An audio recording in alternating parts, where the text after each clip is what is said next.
the region formed by the graph of y equals square root of x. So we've got a square root function. Kind of dealt with this one quite a bit.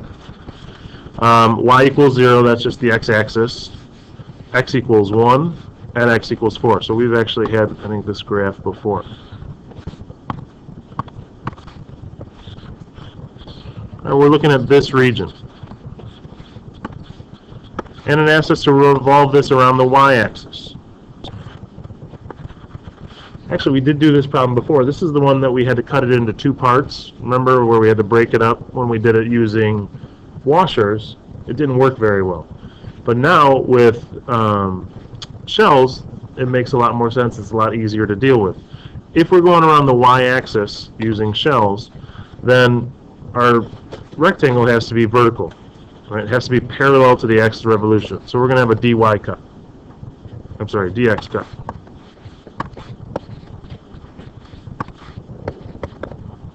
So that means everything we're going to do here is in terms of x. And there's three things we need to figure out: the average radius, the height, and the thickness. We already know one of them. The thickness is going to be dx. Right? Thickness is always dx or dy. Now, if we just kind of make our little drawing down here, we've got our rectangle there, this one. So if we spin those around, or spin that rectangle around, we get that shell. And it may be easier for you to kind of recognize what's the radius and height and everything with this drawing. So our average radius is this horizontal distance, right, from the axis of revolution to the middle of that rectangle.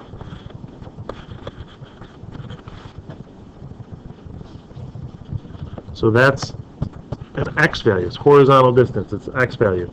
And this is in terms of x. So the average radius is really easy. All it is x. That's a nice thing about shells. When we're rotating around just the x-axis or y-axis, the average radius is going to be the same variable as the cut. So if it's a dx cut, average radius will be x. If it's a dy cut, average radius will be y. When we get into problems where it's rotating around an axis other than like the x-axis or y-axis, it gets a little bit more complicated, but not much. But if it's going around x-axis or y-axis, it's very simple for the average radius. The height, in this case, is the vertical distance. Well, vertical distance is y, right? That's the y value of this curve. But we need everything in terms of x.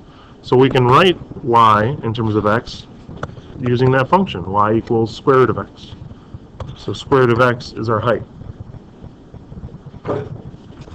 So we have the three parts that we need inside the integral.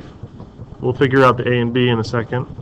But we have 2 pi, and then we've got our average radius times the height times the thickness. What's our smallest x value? 1. Gives us that, right? We don't have to find any intersection points or anything. It's the lowest x value. Is that vertical line. Same with our biggest x value. It comes from that line that we were given in the beginning. Since we're doing